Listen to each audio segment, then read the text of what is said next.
보통 사람들이 공매라고 말하면 보통 압류공매라고 생각하거든요. 그래서 신탁공매라고 하면 뭐 압류공매의 일부분인가? 아니면 경매랑 완전 다른 건가? 그리고 신탁이라는 단어의 뜻이 뭐지? 아마 이런 궁금증이 많을 거라고 생각해요. 그래서 오늘은 신탁공매에 대해 깔끔하게 정리해 드리려고 합니다. 이 영상을 끝까지 시청하시면 신탁공매가 뭔지 확실하게 아실 거고 여러분들의 수익률이 최소 2배는 올라가게 됩니다.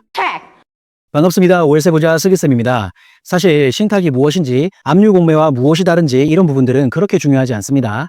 그러면 무엇이 중요한 것인가? 이 신탁공매라는 게 왜 경쟁력이 있는지, 어떤 프로세스인지, 권리 분석은 어떻게 하는 건지 이게 사실 제일 중요하겠죠. 일단 신탁공매 절차가 왜 나오는지 한번 보시죠. 내가 만약 원룸 건물을 사고 싶어요. 보통은 원룸 건물이 얼마 정도 할까요? 아무리 못해도 6억 정도는 하겠죠. 6억이라고 쳤을 때 6억을 전액 현금으로 납부하는 사람이 있을까요? 거의 대부분 대출을 받아서 그 원룸 건물을 매입하겠죠. 이때 돈을 빌린 사람을 채무자라고 하고 은행을 채권자라고 합니다. 여기까지 괜찮으시죠? 그리고 나서 이 채무자는 채권자인 은행에게 무엇을 줄까요? 그렇죠. 매달 이자를 내게 됩니다.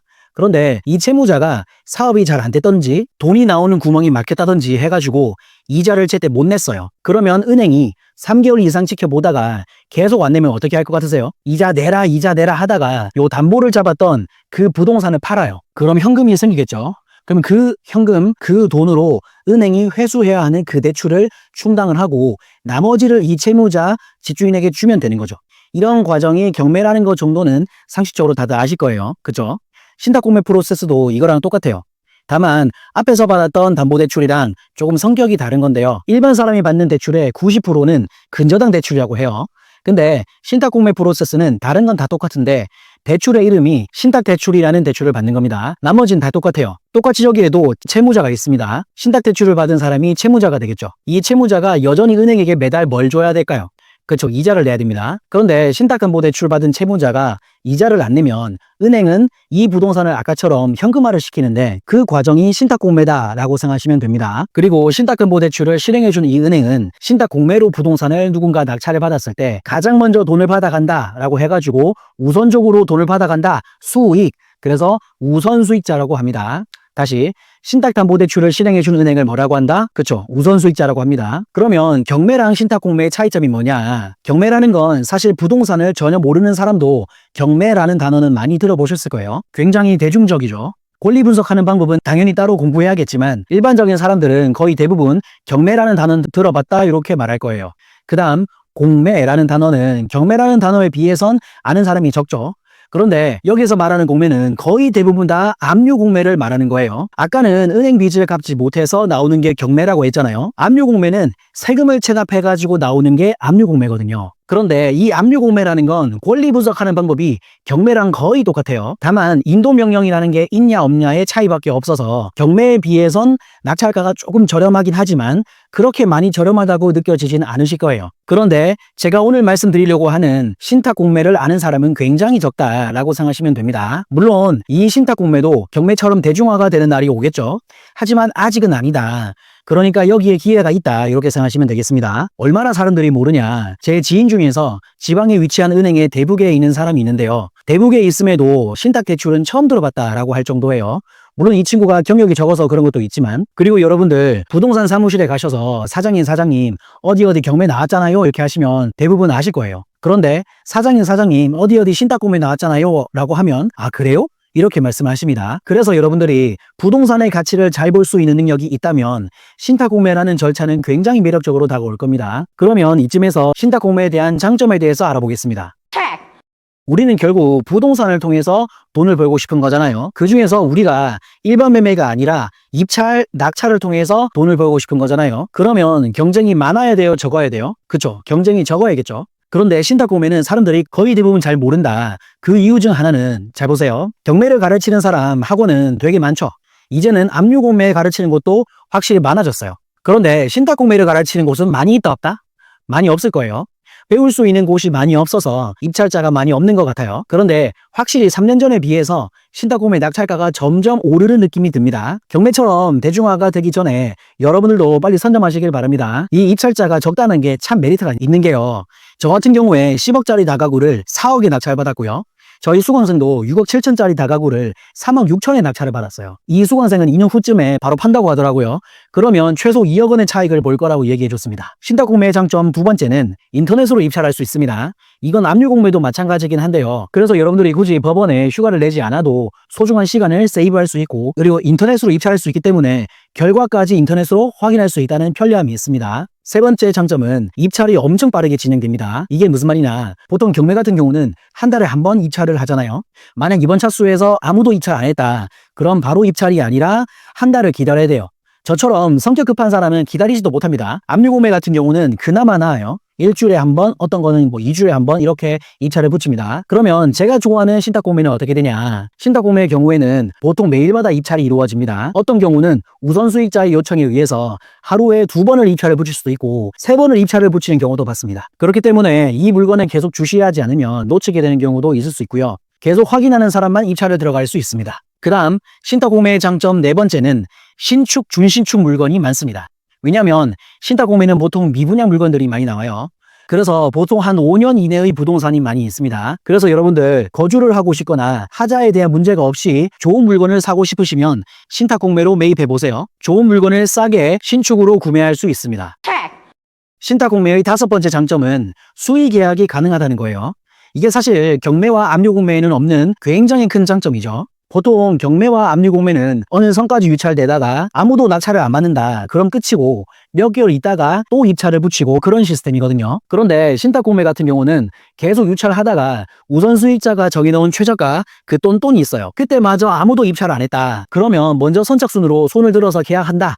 그래서 수의계약이라고 하는데요. 여튼 이 수의계약 방식으로 입찰자랑 신탁사랑 1대1로 계약을 할 수 있습니다. 경쟁 입찰 방식일 때는 상대방 경쟁자들을 생각하지 않을 수가 없기 때문에 최저가보다 단 10만 원이라도 더 높이 쓰려고 하잖아요. 그런데 수의계약은 딱 최저가로 계약할 수 있기 때문에 뭐 심리적으로나 가격적으로나 매우 메리트가 있다, 이렇게 보시면 됩니다. 전 이때까지 24채 월세 부동산에 매입하면서 거의 대부분 수의계약으로 매입했습니다. 신탁공매 장점 여섯 번째는 이것도 대박인 거죠. 대출이 잘 나옵니다. 이건 신탁공매이기 때문에 대출이 잘 나오는 게 아니라 감정가에 비해서 유찰이 많이 된 가격으로 낙찰이 되기 때문에 잘 나오는 거예요. 그래서 보통 서울 경기 쪽에 있는 물건들은 대부분 낙찰가의 90% 대출을 받을 수 있고요. 지방 쪽은 제가 90% 대출 해주는 곳은 아직은 못 찾았지만 85% 해주는 곳은 찾았습니다. 그래도 85% 대출도 사실 한도가 높은 거죠. 저는 상가 딱 한 개만 80% 받고 대부분 85%, 90% 대출을 받았습니다. 대출을 많이 받았는데 공실나면 어떻게 해야 돼요? 그렇기 때문에 임장을 꼼꼼히 해야 되는 거고요. 또 요새는 전세 사기 때문에 사람들이 전세를 잘 안 살려고 하죠. 그래서 전국적으로 월세 시세가 오르다고 보시면 됩니다.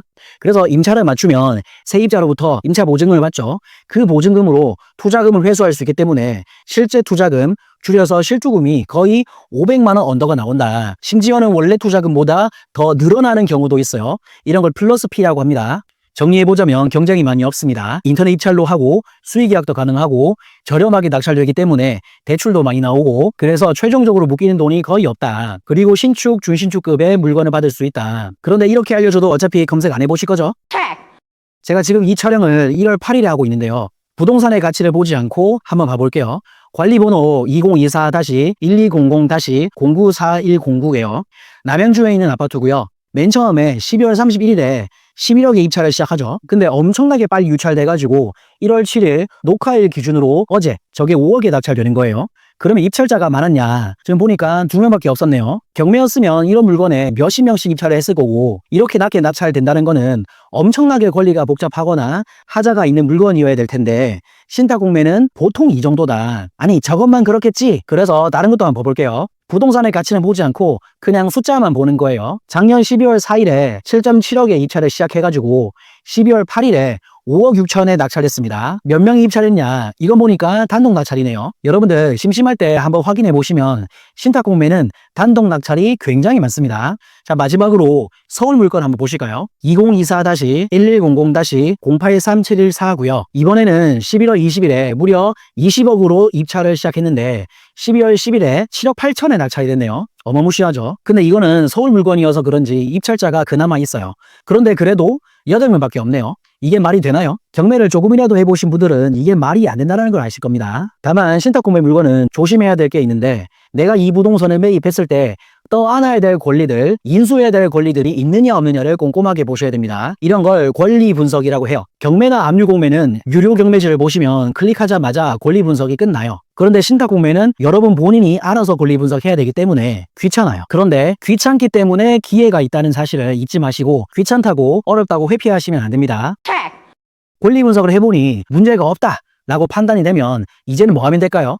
그쵸. 이제는 부동산의 가치를 봐야 합니다. 경매를 해야 돈을 번다. 아니다. 압류공매다. 아니다. 신탁공매다. 아니다. 파산공매다. 이런 게 아닙니다. 이런 것들은 부동산을 매입하는 방법 중에 하나에 불과해요. 제일 중요한 거는 부동산의 가치예요.